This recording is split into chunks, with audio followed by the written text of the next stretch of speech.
Tapi saya memilih untuk berada di posisi menderita karena Kristus. Bukan memberikan penderitaan pada orang. Karena saya malu berdiri untuk Kristus. Orang Kristen tidak boleh ikut tertawa dan menertawakan. Never. Orang Kristen saya nggak punya hak. Kristen terlalu luas. Saya ini kan gembala kecil lah. Saya ini aja small pastor only. Saya ini hanyalah gembalanya GMS. Jadi izinkan saya hanya bisa bicara pada jemaat saya. Jemaat Tuhan sih yang dipercayakan kepada saya. Jemaat GMS, jangan ikut mentertawakan kejatuhan orang Kristen, hamba Tuhan, atau apapun juga gereja lain, apalagi gerejamu sendiri. Don't ever. Oke? Karena kita semua punya jiwa perawat. Coba lihat nurse di sebelah kanan kirimu itu perawat. Perawat itu mahal loh ya. Di Singapura contohnya di National Hospital atau di hospital mana. Perawat yang laki juga ada perawat ya. Perawat itu gak dengan cewek saja. Itu pekerjaan mulia, mahal bayarannya. Oh luar biasa, kita semua ini perawat-perawat kerajaan Allah. Kasih tepuk tangan Tuhan. Kita harus jadi orang yang believe in people when they are not believed by anybody. Yang bisa percaya pada orang lain, memberikan kepercayaan pada orang lain, di mana orang lain tidak dipercayai. Orang-orang yang mau give up gak jadi, orang mau bunuh diri gak jadi. Kita harus menjadi orang-orang yang membalut.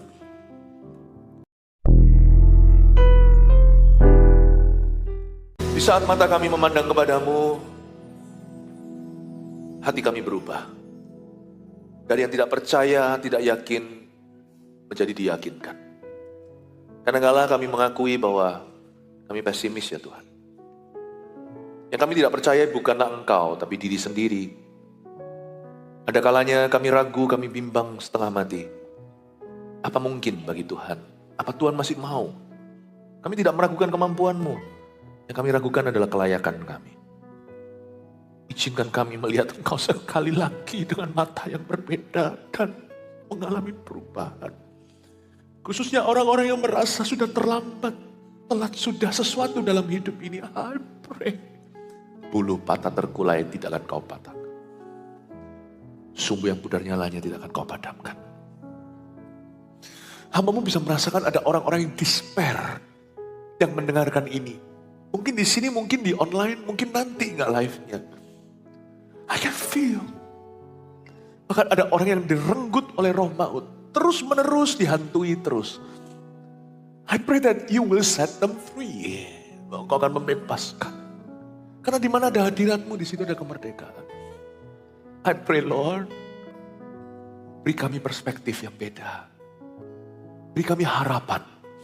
Dan harapan yang tidak palsu, yang tidak mengecewakan. Beri kami iman. Untuk kami dengar firman ini, hamba minta satu. Perubahan hidup, perubahan hati. Ya, sembunyikan hamba-Mu di balik salib-Mu. Gak mungkin ceramah bisa mengubah kehidupan manusia. Kecuali jikalau firman yang keluar. Keluarkan firman dari perbendaharaan Tuhan. Langsung dari sorga-Mu yang bagah. Keluarkan firman itu, utus ke sini Tuhan. And you send your word and heal everyone who's sick. Setiap orang yang sakit Kau sembuhkan. Sampaikan sabda-Mu, sembunyikan hamba-Mu di balik salib-Mu. I rely on you. Hamba-Mu bergantung padamu. Terima kasih Tuhan, dalam nama Yesus. Amin. Tidak ada kata terlambat dalam Tuhan. Buka ayat Hakim-Hakim pasal 16 ayat 23 sampai ayat ke-31. Tidak ada kata terlambat dalam Tuhan. Simson mati. Sesudah itu berkumpullah raja-raja kota orang Filistin untuk mengadakan perayaan korban sembelihan yang besar kepada Dagon, Allah mereka. Dan untuk bersukaria, kata mereka, telah diserahkan oleh Allah kita ke dalam tangan kita, Simson musuh kita.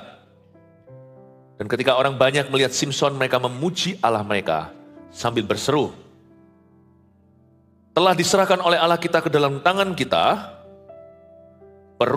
tangan kita, musuh kita, perusak tanah kita, dan yang membunuh banyak teman kita. Berhenti di sana sebentar. Kejadian sebelum Simson mati, Simson ditangkap, dicungkil matanya. Semua orang berkata sudah telat atau terlambat. Nah, ada mata gimana perang?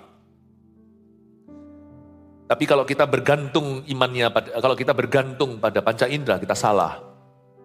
Bagi manusia, betul, sudah too late. Tapi bagi Tuhan, gak ada mata pun tetap bahaya. Kalau Allah beserta kehidupan seseorang, misalkan Anda punya sejarah buruk sekali, bulu patah terkulai, tidak akan Tuhan patahkan. Misalkan kalau bangkrut total, Tuhan yang memberi makan 5.000 orang dari 502 ikan, jangan ditantang. Tidak ada kata terlambat sama sekali dalam Kristus. Aku udah jatuh kok, ya udah sekalian. Misalnya ada keluarga yang berkata yang dilanda perselingkuhan. Saya beritahu ya, semoga yang selingkuh bertobat. Tapi gak usah nunggu dia bertobat, sisa keluarga itu bisa mencari wajah Allah. Tidak ada kata terlambat dalam Tuhan. Aku gak kuliah, dulu aku muntung karena aku nakal. Sekarang kerja, masih punya kesempatan dalam Tuhan. Akan Tuhan buka pintu baru yang tidak kau duga. Simson mati, sebelum dia mati ada sebuah kejadian yang sangat luar biasa, saya ingin bedah. Sebenarnya ini semuanya ketidaksengajaan atau memang dirancang Allah. Nah kalau Allah merancangnya, kenapa Allah tidak beritahu Simson? Sebenarnya loh ya, hari itu semua mereka ngumpul di sana, jadikan Simson pelawak. Itu rancangan siapa? Rancangan musuh ya. Tapi Tuhan memanfaatkannya. Saya ingin menunjukkan pada Anda, bahwa Allah itu maha tahu. Saya ajak mikir sedikit di malam hari ini, semoga Anda tadi sudah tidur siang. Coba kita lihat dulu, nafsu musuh. Coba kita pelajari, kira-kira di mata lawan, orang Kristen jatuh itu kayak apa? Kita kira-kira di mata setan, kalau Anda gagal itu seperti apa? Sesudah itu berkumpullah raja-raja kota orang Filistin. Kok bisa ngumpul jadi satu itu? Raja-raja kota orang Filistin. Saya jelasin sedikit ya, sedikit sejarah dan geografi juga. Orang-orang Filistin terbagi menjadi beberapa kota. Kurang lebih 5. Gaza, Askelon. Hari ini sampai dunia modern masih ada tempat namanya Gaza. Gaza itu di Israel, bawah selatan. Di sebelah, kalau Anda lihat menghadap peta, itu di sebelah kirimu. Gaza itu di sebelah situ. Dan sampai sekarang tempat rawan, di situ tempat rudal-rudalan. Bethlehem yang merupakan Palestina atau Palestina, bukan Israel, masih tetap relatif aman. Bagi turis aman sekali. But not Gaza tuh. Di Gaza hati-hati. Nah, Gaza itu hari ini masih ada. Dulu Filistin tinggal di sana, tapi Filistin sudah punah. Jadi Filistin itu apa? Filistin itu raksasa, gede-gede orangnya. Jadi kayak orang-orang Eropa, orang Filistin itu kayaknya campuran orang Yunani. Jadi memang besar-besar. Di zaman Yunani itu kan terkenal dengan legenda-legenda dewa-dewanya. Hercules apa yang gede-gede itu. Jadi orang Filistin itu bukan hari ini seperti orang Timur Tengah. Orang Filistin itu orang-orang bule zaman itu, orang Barat. Tetapi mereka itu tinggal di Timur Tengah situ. Dan mereka itu sangat kuat. Dan orang Filistin ini susah dikalahkan karena mereka memonopoli besi. Jadi kalau musuhmu kuat, waduh cilaka. Yang membuat kita seringkali berkata terlambat itu karena musuh kita kuat. Makanya kalau iman kita mau kuat, jangan lihat musuh kita. Tapi lihatlah Tuhanmu. Tuhanmu jauh lebih kuat. Bagi seorang Simson terlambat. Sekali di-capture, ditangkap. Simson sih main api. Gara-gara dia sama itu loh, Delilah. Pelacur lagi, itu wanita nakal. Kok gak kawin yang benar? Menikah sembarangan. Sama Delilah. Main api dia. Sekali capture, ketangkap, Filistin itu kejam. Dicungkil matanya, dia tahu gimana mengalahkan. Dia tahu gimana melumpuhkan musuhnya. Ini adalah bangsa perang. Dia naik perahu datang, seperti Viking gitu. Ini gak main-main orang ini. Orang-orang Filistin itu tahu gimana caranya. Sekali kita di tangannya gak lepas. Filistin itu kalau dalam dunia perang itu seperti pitbull. Pitbull itu anjing kalau sekali gigit gak dilepas. Mau dipentungi sekampung dia gak lepas sampai anjing yang digigitnya mati. Atau orang. Gak akan dilepaskan. Filistin tahu gimana melumpuhkan musuh. Sekali kena cengkramannya, sekali kena cakot dia, habislah. Bye-bye. Simson gak akan luput. Tapi karena Simson punya Tuhan, luput dia. Meskipun luputnya lewat kematian, tapi luput dia. Listen ya, dalam Tuhan itu gak ada yang namanya tutup buku. Dia hanya punya satu buku-buku kehidupan. So long that you live, selama kau hidup, kau masih punya pengharapan. Karena dia menulismu di buku kehidupan. Semoga Anda mengerti ini, Filistin itu seganas apa. Dan di kota-kota tersebut itu mereka punya ilah mereka adalah Dagon. Dan mereka bersukaria. Orang Filistin ini merayakan korban sembelihan. Lalu mereka berkata begini ayat 23b. Telah diserahkan oleh Allah kita ke dalam tangan kita, Simson musuh kita. Setiap orang Kristen yang jatuh, setiap hamba Tuhan yang jatuh, setiap pengusaha Kristen yang jatuh, setiap pendeta yang jatuh, itu setan bersukaria. Udah itu gak usah lagi beriman, gak usah kita itu tanya Tuhan. Udah jelas sekali kita tahu. Mereka itu berkata begini, ini kedengarannya seperti teriakan iblis. Telah diserahkan oleh Allah kita ke dalam tangan kita. Telah diserahkan oleh Lucifer ke dalam tanganku. Simson musuh. Orang Kristen gak boleh saling bermusuhan. Karena di dalam alam roh kita minoritas. Kita hanya mayoritas kalau kita penuh Roh Kudus. Setiap orang Kristen jatuh, itu Lucifer dimuliakan. Setiap pendeta skandal, itu Lucifer dimuliakan. Lalu apakah orang yang jatuh termasuk yang skandal itu bisa dipulihkan? Nah ini pertanyaan tricky sekali, menjebak sekali. Kalau saya bilang bisa, mari kita jatuh, toh bisa pulih lain hari. Kalau saya bilang gak bisa, yang sudah jatuh mendingan bunuh diri. Gak ada harapan lagi. Susah nih menjawab begini. Saya ajak mikir makanya, semoga udah tidur siang tadi. Saya ajak mikir supaya Anda dan saya, hidup kita itu punya iman dan tujuan yang jelas. Supaya kita tidak main-main api. Tapi kabar baiknya kalau Anda pernah main api, Anda menyesali, hari ini saya beritahu, api Roh Kudus masih menyala.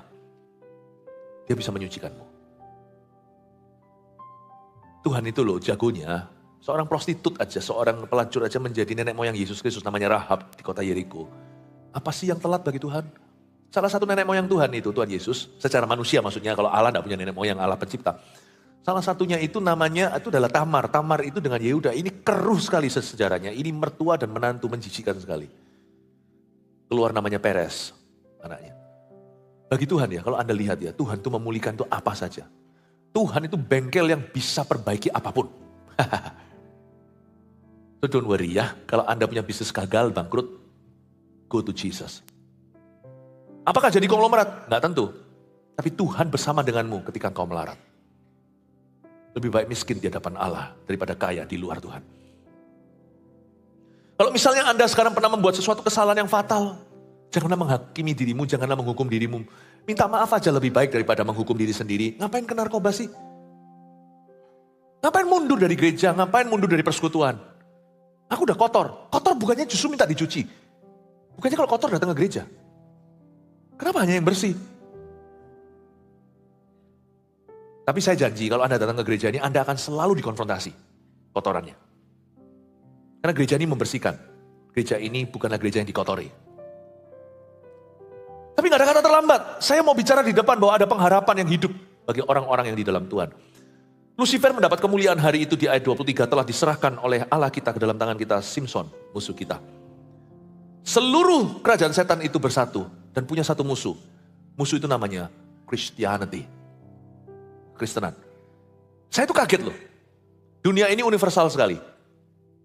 Gampang universalis. Tapi kenapa ya Anda bisa sadar? Anda sadar gak? Misalnya kalau kita lihat di media, orang Kristen tuh dibenci di mana-mana.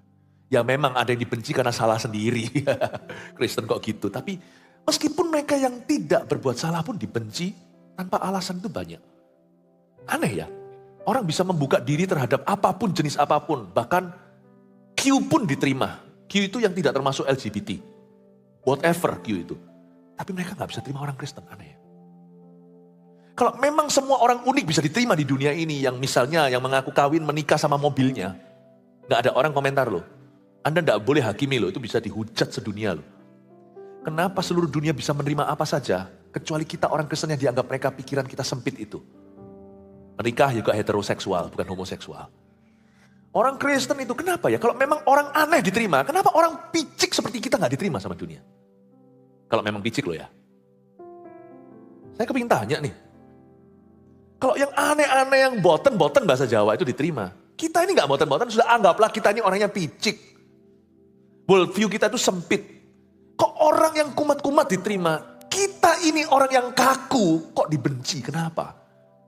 Orang di sana kawin sama kaktus diterima. Gak ada orang berani bilang dia edan. Kita bilang Yesus adalah Tuhan satu-satunya, kita dibenci. Dia bilang kaktus itu istri, it's okay. Kita bilang Yesus itu juru sama satu-satunya, dihujati. Menurut saya sih spirit antikris ya. Menurut saya bukan tipe-tipe manusia yang bisa diterima. Musuh Kristus itu ada. Seluruh dunia kuasa gelap itu menguasai seluruh dunia. Kecuali kekristenan. Dia hanya bisa menghasut orang Kristen jatuh, lalu mengkamiri di mana ada gandum, di situ ada lalang, I know. Ada lalang, ada gandum, ya. Tapi gereja yang sejati, dia tidak bisa kuasai. Gerbang maut tidak bisa menguasainya. Jadi tolong pahami satu hal dulu, orang Kristen tidak boleh terpecah belah. Saudara seiman jangan kita saling lawan. Mereka lawan kita, khilaflah. Kita doakan mereka. Apalagi saudara sevisi, kalau Anda menyandang satu gelar ini, Anda adalah seorang anggota GMS. Anda bukan cuma saudara seiman Bapak Ibu, Anda saudara sevisi. Perbedaan selesaikan. Konflik di depan, jangan makan perasaan. Karena kita itu menghadapi Dagon. Dan mereka menyebut kita musuhnya. Dan musuh kita telah diserahkan ke tangan kita. Ayat 24. Dan ketika orang banyak melihat Simson, mereka memuji Allah mereka sambil berseru. Wow, mereka kan orang banyak nih melihat Simson seorang. Simson dikepung habis buta lagi. Tapi kenapa ya Tuhan serahkan? Tuhan itu luar biasa. Tuhan itu gak pandang bulu tebang pilih. Kalau kita salah, dia masih mengasihi kita. Tapi kalau kita dihukum, ya dihukum sungguhan sama Tuhan. Tuhan bukan tipe papa mama yang lemah. Yang standarnya ganda. Sama staf bisa tegas, sama anak sendiri manja. Tuhan gak gitu. Tuhan itu standarnya satu. Dia gak punya hukum bawah tangan itu gak ada. Dia itu pembukuan gelap, gak ada. Makanya Tuhan kalau saya baca gini, kenapa Tuhan serahkan Simson ke tangan musuh Tuhan? Tuhan tipe orang tua yang kalau misalnya anak kita magang, dimarahi sama bosnya. Sekalipun bosnya, di mana anak kita magang itu adalah rival company yang kita miliki. Tuhan akan izinkan kita tanggung konsekuensinya. Dia gak akan campur tangan, dia melindungi iya, nyawa tidak boleh dijamah. Nyawa milik Tuhan. Tapi biarkan anakku belajar. Saya itu kagum dengan parentingnya Tuhan. Tuhan itu gak manjakan anak. Tapi Tuhan sayang anak. Simson gak bisa mati, malah menang. Tapi Tuhan itu menunggu dia bertobat. Dan ketika orang banyak melihat Simson, mereka memuji Allah mereka. Kok dibiarkan sama Tuhan? Kalau saya jadi Tuhan sudah gak tahan. Saya sudah pelintir itu, saya sudah petir dia. Bukan Simsonnya, seluruh Filistin itu. Tuhan ngomong satu kata aja mati semua mereka. Ketika orang banyak melihat Simson, mereka memuji Allah mereka. Kok GR? Bukan Allah mereka yang kalahkan Simson. Bolak-balik mau tangkap Simson gak bisa kok. Simson itu kalah karena beritahu rahasianya Tuhan. Jadi sebenarnya yang mengalahkan Simson itu Tuhan. Bukan Dagon. Bukan Allah orang Filistin itu. Mereka memuji Allah mereka. Kok Tuhan gak ngamuk ya? Tuhanku itu orangnya. Izinkan saya bicara seolah-olah Tuhan manusia. Tuhan itu orangnya itu aman. Rasa amannya tinggi. Kalau saya lagi hukum anak saya, semoga gak di depan orang. Anak saya di ground dan gak bisa keluar. Di party nanti itu teman-temannya semua ketawa. Wah itu gitu kasihan delu. Saya gak akan ubah. Anak saya naik lihat saya, lihat Daddy, lihat Pak. Aku diolok-olok temanku, terserah. Konsekuensi tetap konsekuensi. Mereka urusan lain nanti, kamu urusanku. Tuhan itu gak akan dipengaruhi dealingnya sama kita. Karena komentar orang. Nanti, tapi karena Tuhan adalah Tuhan. Kalau dalam ilustrasi saya tadi, saya gak berkuasa atas orang lain, untuk anak orang. Tapi karena Tuhan itu adalah Tuhan. Semua orang adalah subjek atau hambanya. Setelah dia selesai dengan dirimu, dia akan urusi itu Filistin. Lu ngomong apa tadi? Wah mati. Bukankah urusanku didik anakku? Coba baca itu di kitab perjanjian lama. Apa urusanmu hai Babel? Urusanku dengan Israel. Aku suruh kamu untuk mendidik anak. Kamu justru bunuh dan bantai mereka. Sekarang aku bantai kamu. Kalau saya lihat Tuhan itu luar biasa cara dia disiplin kita. Makanya itu orang yang didisiplin Tuhan gak boleh bilang, kok enak dia begini. Jangan tunjuk orang, gak mempan sama Tuhan. Malah semakin kuat belenggumu. Aku loh, makanya Tuhan begini, dia gitu. Aku salah dikit dijewer Tuhan, itu orang salah masih happy ya. Percuma pakai referensi ancam-ancam takutin Tuhan. Kalau Anda disiplin oleh Roh Kudus, Anda gak usah tunjuk orang lain. Itu gak akan membuatmu cepat keluar, malah membuatmu lambat keluar dari sana. My God is secure. Allahku itu aman. Makanya orang yang semakin dekat sama Tuhan, semakin aman dia. Dia gak akan panikan.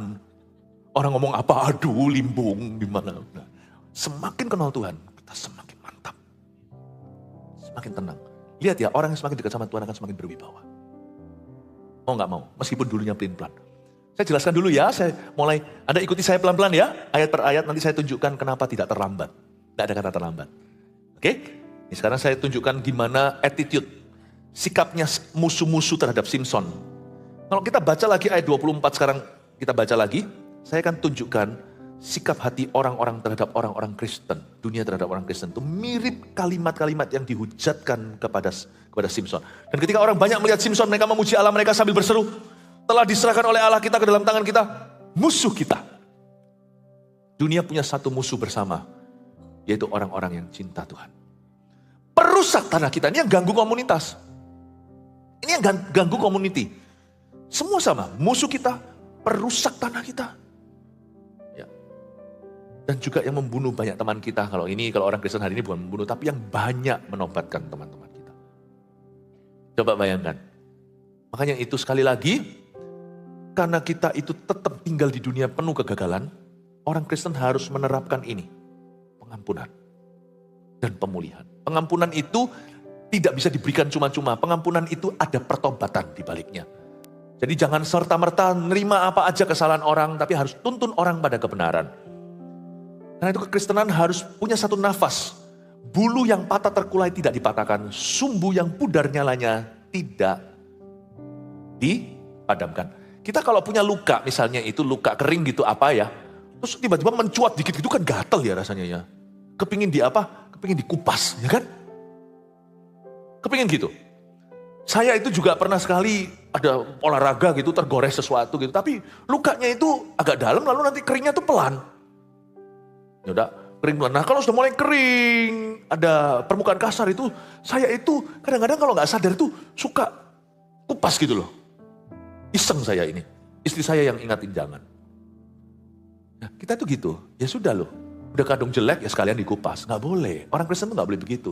Sikapnya nggak boleh, ya sudah sekalian udah terlanjur nasi jadi bubur. Nggak boleh, orang Kristen harus menjadi perawat. Perawat dirinya dan perawat sesamanya. Perawat orang lain semuanya Kristen atau bukan, tapi harus dimulai dengan saudara seiman. Kita harus menjadi perawat. Orang Kristen tuh harus punya hati seorang perawat, seorang nurse.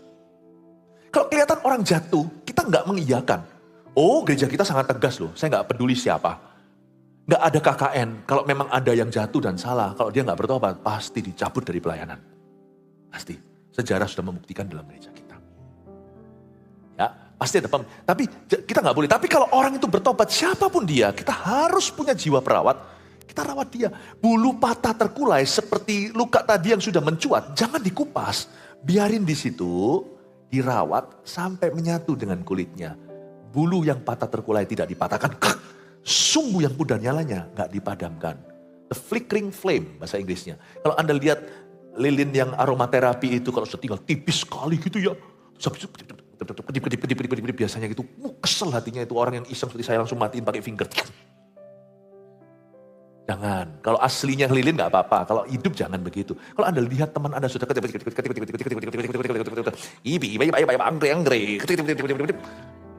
jangan terus nyas kalian sana sudah. Masuklah neraka, jangan. Gandeng dia. Hei, apa yang membuat kamu ragu? Jiwa perawat.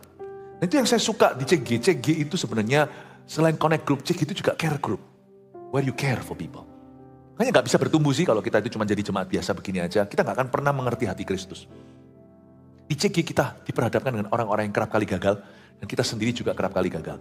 Di situ kita belajar menerima, kita belajar untuk memproses. Kita belajar masuk dalam proses Tuhan, kita belajar untuk memulihkan.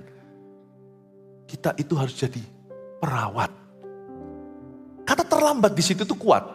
Tidak ada kata terlambat bagi Tuhan. Itu gak bisa kita genapi kalimat ini sendirian. Kita butuh orang lain. Berapa kali saya mau quit misalnya dalam hidup saya. Itu ada orang yang kipasi saya dan kata Cahayu. Philip Mantova. Go. Apalagi kalau kita di posisi leadership ya. Kepemimpinan itu semakin sepi. Bapak ibu saudara. Kita itu gak bisa kuat sendirian. We need each other. Lain cerita kalau orang itu caper, cari perhatian. Wah terus dikit-dikit minta didoakan, dikit-dikit minta dimengerti, dikit-dikit minta didukung, minta dihibur, minta dipuji. Nah orang kayak gitu menurut saya narsis rohani. Enggak sih. Tapi orang paling kuat di dalam jemaat pun butuh orang lain berkata, it's okay. It's okay. Ayo, son of Barnabas. Dan Simpson menemukan seorang anak kecil yang melakukan itu. Di masa-masa paling kritis dalam hidupnya. Dia dihadapkan oleh Filistin dan semua raja kota itu bisa ngumpul semua di situ tuh lah. Luar biasa. Itu siapa yang atur ya? Dan dia menemukan seorang anak kecil yang ramah sama dia. Saya nggak tahu anak kecil ini siapa. Ayat 25, ketika hati mereka riang gembira, berkatalah mereka, panggillah Simpson untuk melawak bagi kita. Simpson dipanggil dari penjara lalu ia melawak di depan mereka. Kemudian mereka menyuruh dia berdiri di antara tiang-tiang. Melawak di sini bukan berarti stand up comedy. Bukan ya? Simpson gak akan secip itulah. Dia pasti gak takut mati. Ini orang sudah pernah perang kok. Dan sekalipun dia sudah jatuh, dia masih punya harga diri. Gak mungkin dia melawak itu. Kata melawak di sini itu adalah Simpson dijadikan lawakan. Sama seperti hari ini orang Kristen jadikan cibiran. Hamba-hamba Tuhan. Ya kan? Dijadikan cibiran. Kadang-kadang benar. Meskipun tidak dibenarkan di hadapan Allah, kadang-kadang juga nggak bisa salahkan siapa-siapa. Kalau memang memberikan bahan cibiran. Tapi terkadang juga tidak fair. Nggak ada sesuatu yang perlu dicibir, sesuatu yang dicari-cari. Pokoknya. Lawakan di sini artinya bukan stand up comedy. Ya, tapi lawakan di sini itu artinya misalnya Simpson, misalnya ya, saya cuma bayangkan. Kalau baca Alkitab itu mesti imajinasi. Makanya itu kalau baca Alkitab jangan HP-an. Kalau baca Alkitab itu perlu kita itu untuk renungkan. Saya bisa bayangkan aja Simpson di tengah-tengah kan. Badannya besar gitu ya. Ya, badannya besar. Lalu dia ambilkan sesuatu misalkan 3 orang Filistin. Filistin itu gede-gede loh. Filistin itu termasuk keturunan Goliat. Diambilkan mungkin misalkan besi berapa kilo barbel itu yang diangkat oleh bodybuilder. Wah, diangkat 3 orang, 2 orang. Wah, diangkat. Lalu dilemparkan ke dia. Ini tangannya dia. Dia tidak kelihatan. Dia. Lalu ditaruh di tangannya terus dia jatuh. Wah, semua ketawa. Kira-kira gitulah. Dia dibully. Dia tidak melawak. Sama seperti kita menjadi korban pasif. Setiap kali orang-orang yang tidak percaya itu, orang-orang fasik, mengata-ngatai hidupmu. Dan dijadikan lelucon. Gereja, wah enak ya gereja ya, gini ya, gini ya. Aduh, kata-kata itu miris didengar. Miris didengar. Dan kita tahu dalam hati, not every church is like that. Tidak semua gereja seperti itu. Pendeta segalanya, aduh Bapak Ibu Saudara, saya bolak-balik sebagai pendeta, udah makanan kenyang tuh. Kita ini kayak durian. You either love us or hate us, gak ada tengah-tengahnya. Misalnya kalau saya berada di sebuah function, pertemuan, pesta apa, zaman-zaman dulu, sekarang masih lumayan. Sekarang dengan pandemi gereja kita kan semakin hari semakin bertumbuh. Jadi sekarang sebanyak-banyak orang gimana di luar sana, mana-mana ketemu jemaat, shalom, shalom, senang. Jadi benar-benar gak sepi. Tapi awal mula dulu gak begitu, waktu saya misalnya di pesta semuanya gitu, oh ini pendeta ya. Bisa di depan saya itu orang bisa. Saya bilang, salah aku apa? Kenal juga baru kenal kok. Kadang-kadang ada orang dekati, kadang-kadang ada orang langsung hindari, oh pendeta. Loh, gua juga punya perasaan ya. Oh pendeta langsung pergi. Itu kita dilawak. Lalu habis itu di situ mereka di corner sana, saya nggak GR sih. Manusia itu bisa merasa kok, ada orang liatin aja kita bisa tahu kok. Kita nggak usah lihat aja, kita tahu ada orang liatin kita. Rasa kan? Kalau Anda dikata-katai, kadang-kadang memang tidak seperti yang Anda kira. Kadang-kadang Anda salah terka, tapi terkadang pula Anda benar loh. Anda betul-betul dikatai, saya bisa rasakan di ujung sana mereka ngata-ngatain. Baru kenal. Kita ini dilawak terus.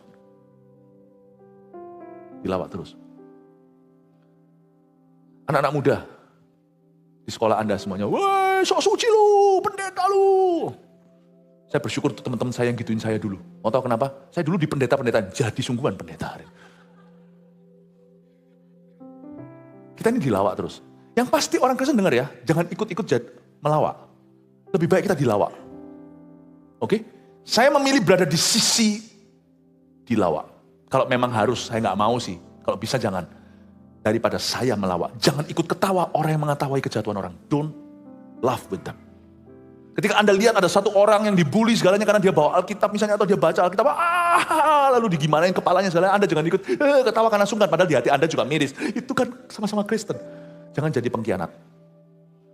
Lebih baik, Anda nggak usah sok hero gimana, tapi Anda bilang nggak usah gituin lah, itu anak orang atau gimana. Anda bisa divert atau bisa arahkan perhatian. Yang pintar kan bisa arahkan perhatian. Nggak usah pakai cara gini, dalam nama Yesus kamu dosa, malah digebukin sisan. Yang pintar. Tapi saya memilih untuk berada di posisi menderita karena Kristus. Bukan memberikan penderitaan pada orang. Karena saya malu berdiri untuk Kristus. Orang Kristen tidak boleh ikut tertawa dan menertawakan. Never. Orang Kristen saya nggak punya hak. Kristen terlalu luas. Saya ini kan gembala kecil lah. Saya ini aja small pastor only. Saya ini hanyalah gembalanya GMS. Jadi izinkan saya hanya bisa bicara pada jemaat saya. Jemaat Tuhan sih yang dipercayakan kepada saya.